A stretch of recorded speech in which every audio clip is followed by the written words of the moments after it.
ગુજરાત વિધાનસભાની ચૂંટણી પહેલા મહત્વના સમાચાર સામે આવી રહ્યા છે। ગુજરાત સરકાર યુનિફોર્મ સિવિલ કોડ લાગુ કરવાની તૈયારી કરી રહી છે। આજે અંતિમ કેબિનેટની બેઠકમાં આ પ્રસ્તાવ રજૂ કરવામાં આવી શકે છે। રાજ્યમાં યુનિફોર્મ સિવિલ કોડ પ્રસ્તાવ જે છે તે આજની કેબિનેટ બેઠકમાં રજૂ કરવામાં આવશે। રાજ્યમાં યુનિફોર્મ સિવિલ કોડ લાગુ કરી શકે છે ગુજરાત સરકાર। હર્ષ સંઘવી અને જે પુરુષોત્તમ રૂપાલા છે તેઓ આ જાહેરાત કરી શકે છે। આજે કેબિનેટ બાદ આ સત્તાવાર જાહેરાત થશે। નિવૃત્ત હાઈકોર્ટના જજની અધ્યક્ષતામાં એક કમિટી બેઠશે, જે બાદ આ યુનિફોર્મ સિવિલ કોડ લાગુ કરવાને લઈને પ્રસ્તાવ રજૂ કરવામાં આવશે। તો આ જ પ્રસ્તાવને લઈને વધુ વિગત સાથે આપણી સાથે સંવાદદાતા મહેદીપસિંહ જોડાઈ ગયા છે। મહેદીપસિંહ, આજે યુનિફોર્મ સિવિલ કોડ લાગુ કરવાનો પ્રસ્તાવ રજૂ કરવામાં આવશે। પહેલા તો આ કોડ વિશે થોડું જણાવશો। આજે તને બિલકુલ માહિતી આપી કે ઇલેક્શનનો સમય નજીક આવી રહ્યો છે ત્યારે ગુજરાત સરકારની છેલ્લી અને અંતિમ કેબિનેટ મળવાની છે।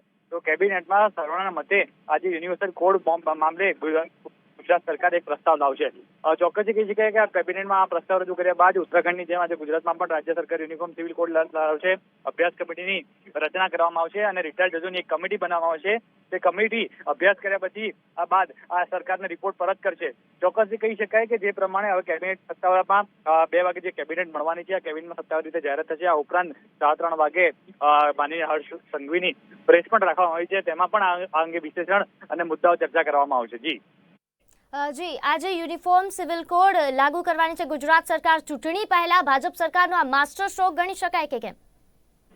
આજે ચોક્કસથી કહી શકાય કે ચૂંટણીની અંતિમ કેબિનેટ બેઠક મળવાની છે ગુજરાત સરકારની। તો ચોક્કસથી કહી શકાય કે જેમ ઉત્તરાખંડમાં ઇલેક્શન વખતે આ પ્રકારના જે કોડ લાગુ કરવામાં આવ્યા હતા તે હવે ગુજરાત સરકારમાં પણ લાગુ પડી રહ્યા છે।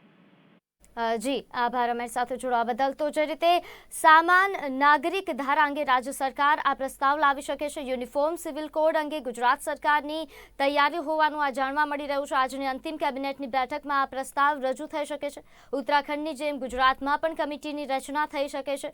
યુનિફોર્મ સિવિલ કોડના અભ્યાસ માટે કમિટી રચી શકાય છે અને કેબિનેટ બાદ આ સત્તાવાર જાહેરાત થઈ શકે છે। મળતી માહિતી મુજબ હર્ષ સંઘવી અને પુરુષોત્તમ રૂપાલા દ્વારા આ જાહેરાત કરવામાં આવશે।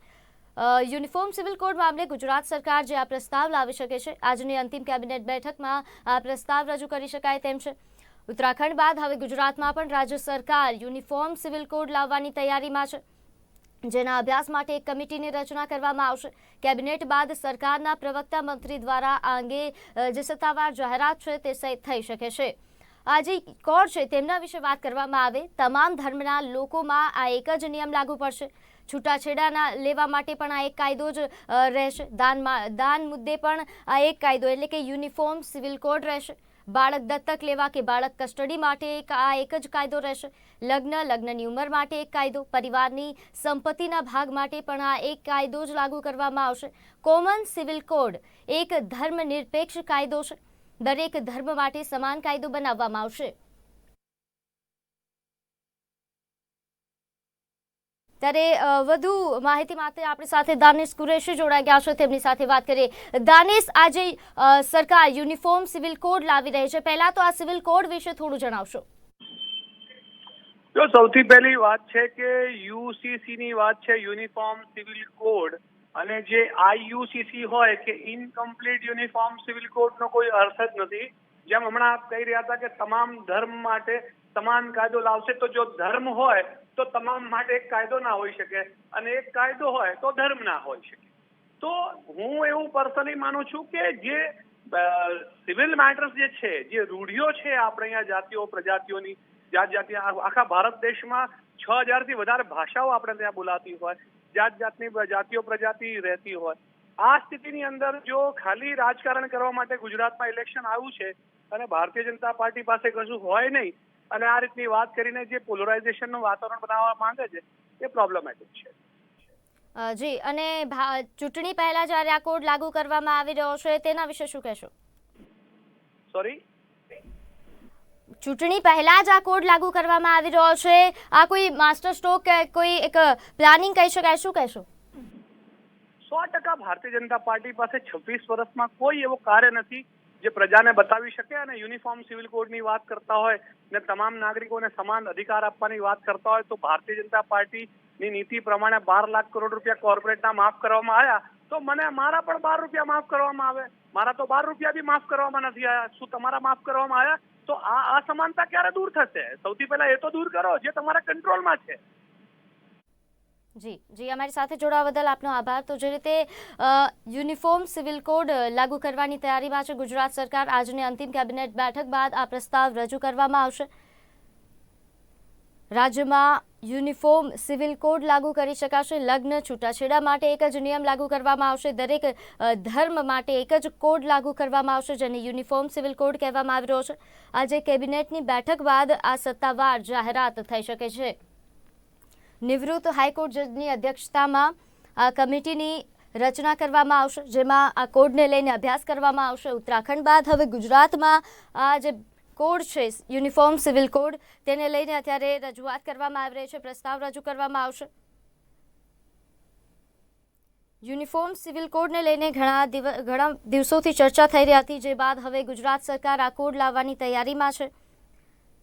આજની કેબિનેટની બેઠક બાદ જે છે તે આ કોડ લાગુ કરવામાં આવશે. રાજ્યમાં આ કોડ લાગુ કરી શકાય છે, યુનિફોર્મ સિવિલ કોડ. ગુજરાત સરકાર યુનિફોર્મ સિવિલ કોડ લાગુ કરવાની તૈયારીમાં છે, જેમાં વાત કરવામાં આવે લગ્ન છૂટાછેડા માટે એક જ નિયમ લાગુ કરવામાં આવશે.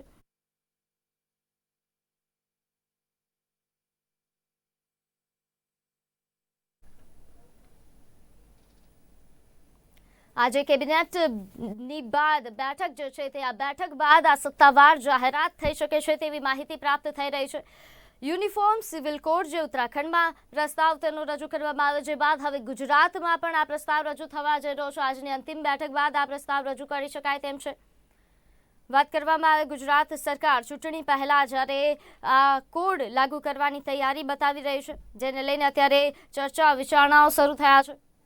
ભારતમાં સમાન નાગરિક સંહિતાનો આજે પ્રસ્તાવ છે તે લાવવાની તૈયારીઓ થઈ રહી છે. કેબિનેટની બેઠકમાં તેને લઈને આજે વાત પણ કરવામાં આવશે, જે બાદ તેની સત્તાવાર જાહેરાત પણ થઈ શકે છે. વિધાનસભાની ચૂંટણી પહેલા ભાજપનો આ માસ્ટર સ્ટ્રોક પણ ઘણા લોકો ગણાવી રહ્યા છે.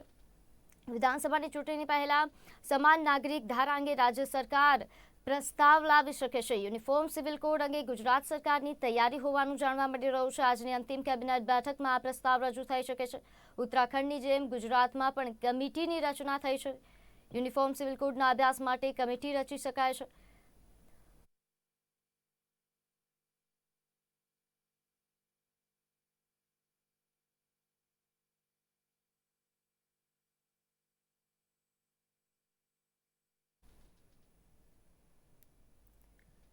યુનિફોર્મ સિવિલ કોડ અંગે આપણે વાત કરીએ, જેમાં તમામ ધર્મના જે લોકો છે તેમના માટે એક જ નિયમ લાગુ થશે. આ સિવિલ કોડ લાગુ થયા બાદ છૂટાછેડા લેવા માટે પણ આ એક જ કાયદો લાગુ રહેશે. બધા જ ધર્મના લોકો માટે આ લાગુ પડશે એક કાયદો. દાન મુદ્દે પણ આ એક જ કાયદો લાગુ પડશે. બાળક દત્તક લેવા કે બાળક કસ્ટડી માટે પણ આ એક કાયદો જે છે તે યુનિફોર્મ સિવિલ કોડ લાગુ થયા બાદ અમલમાં રહેશે. પરિવારની સંપત્તિના ભાગ માટે પણ દરેક ધર્મ માટે આ એક જ જે કાયદો છે તે લાગુ કરશે. જો યુનિફોર્મ સિવિલ કોડ રાજ્યમાં પસાર થાય છે તો તમામ ધર્મના લોકો માટે એક સમાન કાયદો લાવવામાં આવશે. કોમન સિવિલ કોડ એક ધર્મનિરપેક્ષ કાયદો કહી શકાય. તમામ ધર્મના લોકો માટે એક જ નિયમ લાવવા માટે આ કાયદો ઘડવામાં આવશે, જેનો પ્રસ્તાવ અત્યારે આજે કેબિનેટ બાદ કેબિનેટની જે બેઠક છે તેમાં રજૂ કરવામાં આવશે, જેની સત્તાવાર જાહેરાત થઈ શકે છે. વિધાનસભાની ચૂંટણી પહેલા ભાજપનો આ માસ્ટર સ્ટ્રોક સામે આવી રહ્યો છે. સમાન નાગરિક ધારા અંગે રાજ્ય સરકાર દ્વારા પ્રસ્તાવ લાવી શકાય છે, જેમાં વાત કરવામાં આવે યુનિફોર્મ સિવિલ કોડના અભ્યાસ માટે કમિટીની પણ રચના કરવામાં આવશે.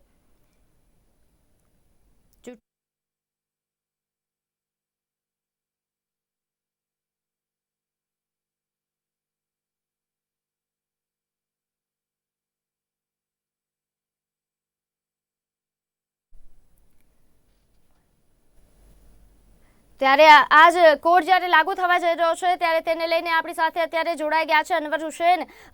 એમની સાથે વાત કરીએ. અનવરજી, આજે યુનિફોર્મ સિવિલ કોડ લાગુ કરવા જઈ રહી છે ગુજરાત સરકાર, જેને લઈને હમણાં સત્તાવાર જાહેરાત થઈ શકે છે, શું કહેશો તમે? યુનિફોર્મ સિવિલ કોડ જે છે એ રાષ્ટ્રના માટે અને રાષ્ટ્રના ઉત્થાન માટે, રાષ્ટ્રના વિકાસ માટે કરાયેલો એક કાયદો છે. અને આ કાયદાથી કોઈ પણ સમાજ કે જાતિ કે ધર્મને કોઈ નુકસાન નથી, પરંતુ એક રાષ્ટ્ર એક કાયદો અને એક એની છત્રીની છાત્ર રહેવા માટે એક તો કાયદો બનાવ્યો છે. આ કાયદાને અમે સમગ્ર કાયદાને હજુ અમારી પાસે ખરેખર વિગત હજુ પૂરેપૂરી આવી નથી, પણ જો આ સમગ્ર કાયદો જે છે એ કાયદાને સરકાર દ્વારા અમે જે થયેલો છે એને અમે આવકાર આપીએ છીએ. અત્યારે મુસ્લિમ અગ્રણી તરીકે તમે શું કહેશો? આ કાયદાનું સમર્થન કરશો કે કેમ? કાયદો અમે એને આવકારીએ છીએ. એના જે કંઈ પણ અત્યારે પ્લસ માઇનસ શું છે એ અત્યારે હજુ કહેવું એ કવેળાનું છે. એના ઉપર હજુ ચર્ચા કરી શકાય લાંબી વિગતવાર. જ્યાં સુધી આપણી પાસે કાયદાનો પૂરો ડ્રાફ્ટ ના આવે ત્યાં સુધી આપણે કાયદાની વિશે આપણે જે કંઈ લાગુ કરવા જઈ રહ્યા છે એના માટે આપણે સરકારને સમર્થન કરીએ છીએ, એ સ્પષ્ટ વાત છે. પણ કાયદાના જે પ્લસ માઇનસ શું છે હજુ એ સમજવા પડશે. જી આભાર અમારી સાથે જોડાવા બદલ. તો જે રીતે અત્યારે મળતી માહિતી મુજબ વિધાનસભાની ચૂંટણી પહેલા ગુજરાત સરકાર દ્વારા અત્યારે યુનિફોર્મ સિવિલ કોડ લાવવાની તૈયારીઓ દેખાડવામાં આવી રહી છે. કેબિનેટ બેઠકમાં તેને લઈને પ્રસ્તાવ રજૂ કરવામાં આવશે, જેની સત્તાવાર જાહેરાત પણ સામે આવી શકે છે.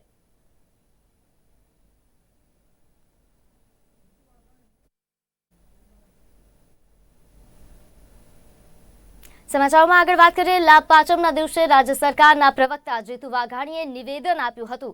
સરકારની ટીમે આઈટી પોલિસી બનાવી. ITES પોલિસીને વ્યાપક પ્રતિસાદ મળી રહ્યો છે. આઈટી ક્ષેત્રમાં 14,000 લોકોને રોજગારી મળશે.